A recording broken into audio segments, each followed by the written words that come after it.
আলহামদুলিল্লাহ, প্রশংসা সে মহান রব্বুল আলমিনের জন্য, যে মহান রব্বুল আলমিন আমাদেরকে বিভিন্ন কাজ থেকে ফারাক করে নিয়ে এসে আল্লাহর ঘর জুম্মায় মসজিদে নামাজ আদায় করার উদ্দেশ্যে একত্রিত করেছেন। এই জন্য শুকরিয়া আদায় করতেছি। সবাই বলছে আলহামদুলিল্লাহ, আর একবার বলেন আলহামদুলিল্লাহ। দরুদ নবীর প্রতি সবাই বলি সাল্লাল্লাহু আলাইহি ওয়াসাল্লাম। মহান রব্বুল আলামিন কুরআনুল কারীমের মধ্যে বলেন, ইয়া আইয়ুহাল্লাযীনা আমানু দুখুলু ফিস-সিলমি কাফা। আল্লাহ তারাই বোঝালেন, যারা উদুখুলু ফিস-সিলমি কাফার মধ্যে প্রবেশ করবে তারা হলো মুমিন, তারা হলো মুসলমান। তারা কখনোই মুনাফিক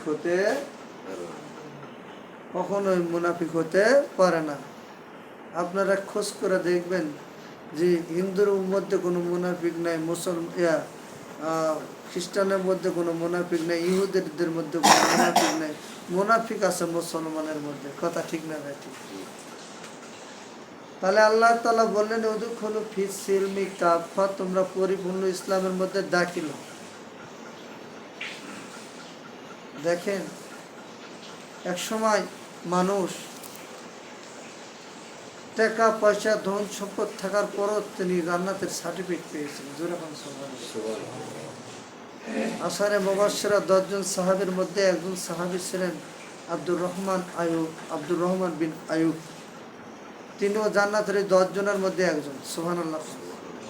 তিনি যখন মৃত্যুবরণ করেন, তার সম্পদ এরকম ছিল 47 লক্ষ হাজার কোটি টাকা সম্পদ ছিল। সুবহানাল্লাহ। তো বাংলাদেশে এরকম কয়েক বছরে বাংলাদেশে খোরাক হবে, বুঝেননি? তারা টাকা থাকার পরও ইসলামের মধ্যে ঢুকেছে, আল্লাহর কাছে খাঁটি বান্দা হয়েছে। তাহলে আমরা মুসলমান যদি প্রত্যুত্তর করি, যে আমরা নিয়ত যদি করি যে আল্লাহ আমাদের পরিপূর্ণ ইসলামের মধ্যে দাখিল করো, আর ইসলামের মধ্যে যেগুলো কাজ আছে আমাদেরকে করার তৌফিক দান করো, বলা যাবে না? একজন মুসলমানের দাম মর্যাদা অনেকভাবে আছে। যে এই জন্য করে আমরা দেখা গেছে যে আমাদের নফস 4টা, আল্লাহ রাসূল সাল্লাল্লাহু আলাইহি সাল্লামের জীবনে 4টা মিশন নিয়ে এসেছিলেন। কয়টা মিশন? 4টা। 1 নম্বরে তাবলিগ, কি বলেন? তাবলিগ। আর 2 নম্বর হলো তালিম। 3 নম্বর হলো তাজকিয়াতুল নফস। আর হলো 4 নম্বর হলো জিহাদ। এই 4টা মিশন আল্লাহ রাসূল সাল্লাল্লাহু আলাইহি সাল্লাম নিয়েছেন। তালিম, তাবলিগ অর্থ একজন আরেকজনকে দাওয়াত দেওয়া, যে তোমরা আসুন, আমরা জান্নাতি মানুষ হতে চাই, আমরা জান্নাতের দিকে আহ্বান করার জন্য এই তাবলিগ। ঠিক না? ঠিক। তালিম, যেখানে মাদ্রাসা শিক্ষা দেওয়া হয়। তালিম অর্থ শিক্ষা দেওয়া। তো শিক্ষা কোথায়? যেখানে যে তালিমটা হয় মাদ্রাসায়। 80,000-এর মতন মাদ্রাসা আছে। যেরকম সুবহানাল্লাহ, কওমি মাদ্রাসা আছে 80,000-এর মতো। এই আরও মাদ্রাসা, দাখিল আলেম, এগুলো মাদ্রাসার অভাব নেই। তা আমরা তাজকিয়াতুন নফস, এই নফসটাকে আমরা এমনভাবে সাজাবো যেন আল্লাহর জন্য হয়ে যায়, যেন আল্লাহর জান্নাত পাওয়ার জন্য হয়ে যায়, আল্লাহর জান্নাতের মুখোমুখি আমরা হইতে পারি। এভাবে আমরা এই তাজকিয়াতুল নফসের করতে পারি। তাহলে 4 নম্বরে জিহাদ। এখন আসেন, জিহাদ অর্থ একজনকে বোমা মেরে পুড়ে দেওয়া, আর একজনকে কেটে ফেলা, আর একজনকে জবির করা, এটা কিন্তু জিহাদ নয়। জিহাদ হলো আপনার দিলের সাথে জিহাদ করেছেন, যে আজ আমি দাঁড়িয়ে রাখবো। কি বলেন তো? আমি যে জিহাদ করেছি, দাঁড়িয়ে রাখবো। ওই ভাই দাঁড়িয়ে রাখে নাই, উনি আল্লাহর কাছে বললেন, আল্লাহ আজ থেকে আমার দাড়ি কাটবো না। এটা নিয়ত করছেন, তাহলে এটা জিহাদ হয়ে গেল না? জিহাদ করে যখন দাড়িটা রাখা দিল, এটার নাম হলো জিহাদ। এটার নাম কি? জিহাদ। আপনার দেখা গেছে যে আগে আমি লম্বা জুব্বা পড়তেছিলাম না, পাঞ্জাবি পড়তেছিলাম না, আমরা খাটো ফুটো জামা কাপড় পরতাম। আমি মনে মনে করলাম আজ থেকে আমরা আর খাটো পোশাক পরবো না, ইহুদি নাসারের পোশাক আমরা পরবো না, আমরা জুব্বা পরবো কিংবা পাঞ্জাবি পরবো, এটা নিয়ত করছি। এটাও জেহাদ। এটা কি জেহাদ? একটা কথাই, একটা ভালো কাজ করব, উদ্দেশ্য একটা ভালো কাজের সাথে সম্পৃক্ত করব, এটাও একটা জেহাদ। এই জন্য করে আমরা প্রত্যেকটা এই জেহাদ, হ্যাঁ, আর জেহাদের সর্বোত্তম জেহাদ হলো আল্লাহর জমিনে আল্লাহর দ্বীন প্রতিষ্ঠা করা। যেমন নামাজ পড়া ফরজ, রোজা রাখা ফরজ, হজ করা ফরজ যার সামর্থ্য আছে। তারপর দেখা গেল যে এই জেহাদ করাও ফরজ, আল্লাহর জমিনে আল্লাহর দ্বীন কায়েম করার জন্য চেষ্টা করা। জেহাদ শব্দের অর্থ হলো চেষ্টা করা। জেহাদ শব্দের অর্থ কি? চেষ্টা করা। যদি আমরা এই চেষ্টা করতে পারি, আর আমাদের মধ্যে দেখা গেছে একজন ব্যক্তিকে আমির নিযুক্ত করলাম, এই মহল্লার মধ্যে একজনকে কি নিযুক্ত করলাম? আমির নিযুক্ত করলাম। আমির নিযুক্ত যদি করি, তাহলে ওই আমিরের নির্দেশ অনুযায়ী আমরা যদি আমিরের সাথে যদি আরও মানে যারা সাহাবীরা আমিরের সাথে যদি আরও সদস্য থাকে, হয়তো বা 10 জন, 15 জন, 20 জন, 30 জন একটা সদস্য, তার মধ্যে একজন আমির থাকলো, একজন নায়েবে আমির থাকলো, এই 2 জনের কাজ হবে কি? ওই যে 15, 30, 40 জন আছে ওদেরকে পরিচালনা করা, অন্যায় দেখলে প্রতিহত করা। আওয়ামী লীগ আমাদের শত্রু নয়, বিএনপি আমাদের শত্রু নয়, জাতীয় পার্টি আমাদের শত্রু নয়। শত্রু হলো তারাই যারাই অন্যায় করবে, তাদের বিপক্ষে আমাদের জেহাদ। কথা ঠিক না? বুঝতে পারোনি? এই জন্য করে আমরা অন্যায়ের প্রতিবাদী হব, অন্যায়ের প্রতিবাদী। তো এই প্রতিবাদ করতে গেলে একাই কি প্রতিবাদ করা যাবে? অবশ্যই একজন আমির নিযুক্ত থাকা লাগবে। এই মহল্লার মধ্যে একজন আমির নিযুক্ত করতে হবে। আমির নায়েবে আমির থাকবে, সহসভাপতি হিসাবে থাকবে একজন, আর ওর অধীনে হয়তো বা 20-30 জন, 40 জন, 50 জন লোক সদস্য হিসাবে থাকবে। আর ওই আমিরের কাজ হবে, মনে করো, এই মহল্লাটা পরিচালনা করা। কথা ঠিক না ভাই? ঠিক। আমি যেটা বোঝাতে চাচ্ছিলাম, আমি তোমাদেরকে যেটা বোঝাতে চাইছিলাম, এই আমিরের কথা বলতে গেলে আমির কি জিনিস, এই জিনিসটা আমাকে বুঝতে হবে।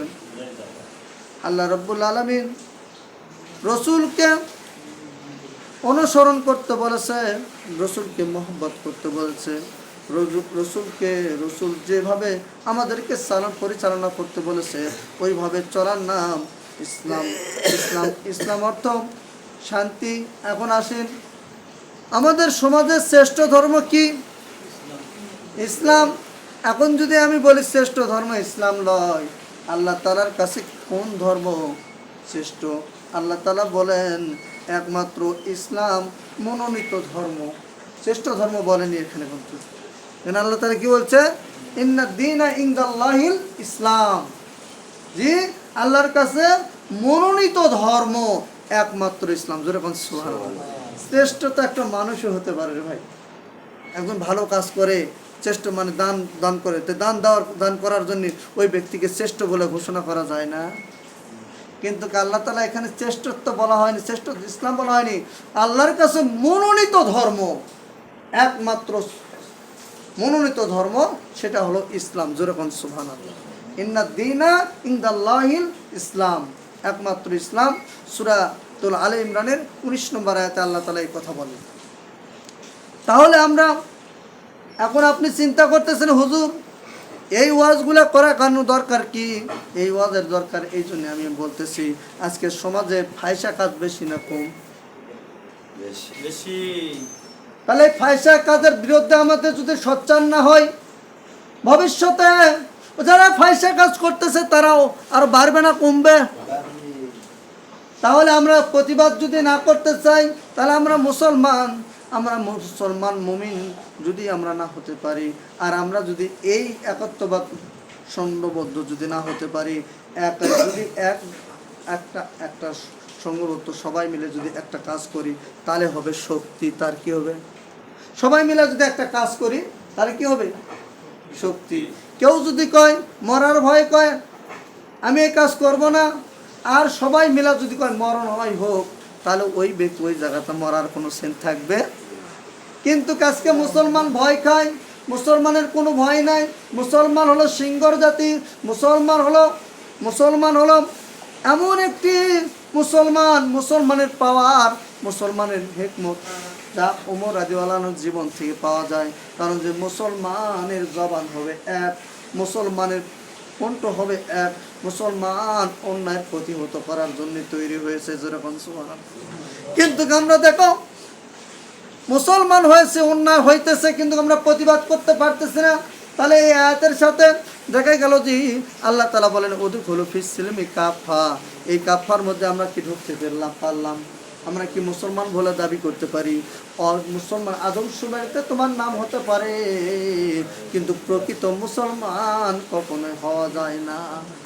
এজন্য আমরা কি আমার সমাজে সুন্দর পরিবেশ করতে, সুন্দর গঠন করতে, এর কথা না বলি আমরা ভাই, কথা না বলি ভাই, সমাজটাকে সুন্দর করতে এরকম একটা সংঘবদ্ধ জীবন, সংঘবদ্ধ একটা মানে তৈরি হতে হবে। আপনাকে যুব সমাজ থেকে 10 জন নিলেন, 2-5 জন নিলেন, মুরব্বীর মধ্যে থেকে 2 জন নিলেন, এইভাবে নিয়ে একটা যুব সমাজের মধ্যে একটা সংগঠন যদি আপনারা করতে পারেন, তাহলে এই সংগঠনে আর এই সংগঠনের সাথে সাথে ভালো কাজের অন্যায়ের প্রতিবাদ আর অসৎ কাজের নিষেধ, এভাবে যদি অসৎ কাজকে বাধা দেওয়া এরকমভাবে যদি আমরা করতে পারি, তাহলে অবশ্যই আমরা মুসলমান বলে পরিচিতি দিতে পারবো।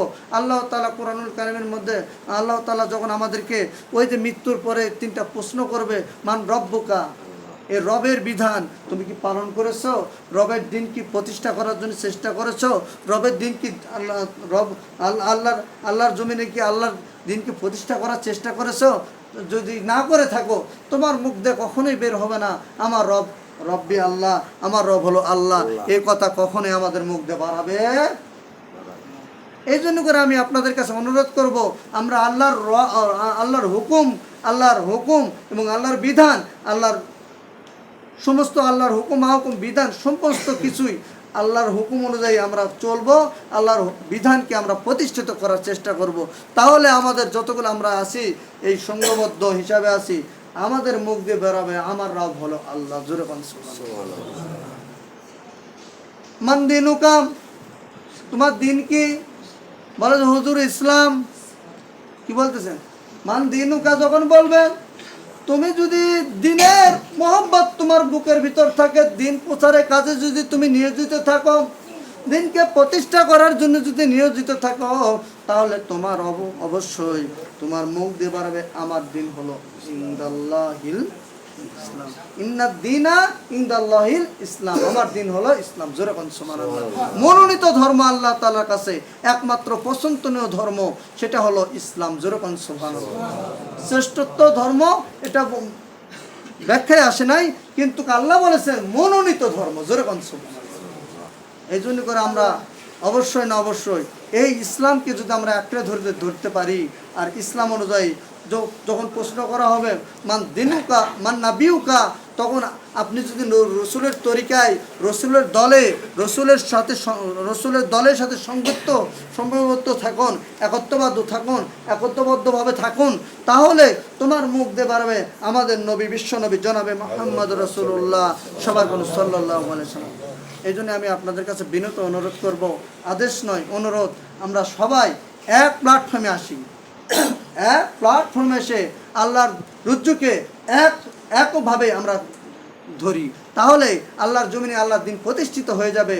আর আল্লাহর দিনে আল্লাহর জমিনে প্রতিষ্ঠিত হয়ে যায়, আমি ছোট্ট একটা ঘটনা বলি। আফগানিস্তানে যখন দিন কায়েম ছিল না, দিন কায়েমের পূর্ব মুহূর্তে ওখানে কিন্তু অন্য চাষ আবাদ বেশি হতো না, ওখানে আমরা ডালিম বলে না, এই ডালিম 200 থেকে 300 গ্রাম করা হচ্ছিল। বলেন কত গ্রাম? 200 থেকে 300 গ্রাম। আল্লাহর জমিনে যখন আল্লাহর দিন কায়েম হয়ে গেছে, ওই ডালিমের ওজন একটা ডালিম কমপক্ষে 2 কেজি করে হয়ে গেছে। সুবহানাল্লাহ। কারণ যে আল্লাহ তাআলা ওই জায়গাটাকে উর্বর করে দিয়েছেন, মানে আল্লাহর নিয়ামত রহমত দিয়েছেন। ওই আল্লাহর দিন জমিন কায়েম হওয়ার কারণে ওই ফসল, ওই ডালিমের রস দাও, ওই রাষ্ট্র পরিচালনা হয়। জোরে বলছো, একটা হাসি খেলে ব্যাপার মনে করছেন নাকি? আমরা ভালো জিনিস কখনো খাইনি, খায়া দেখবেন স্বাদ পাবেন কিনা, কি বুঝতে পারেননি? এই জন্য করে আমরা আমাদের ভেতর মুনাফিকে আগিদা থাকা চলবে না। মুনাফিকরা মতো এমন একটা ব্যক্তি, গুলালু মার্কা, বলেন কি মার্কা? গুলালু মার্কা। এখন হুজুরের কাছে আছে, ও তো হুজুর আপনি যেটা বলতেছেন এটাই সঠিক, এটাই করা লাগবে, এটা ছাড়ার বুদ্ধি। কিন্তু মসজিদ থেকে বেড়া দেওয়ার পর যখন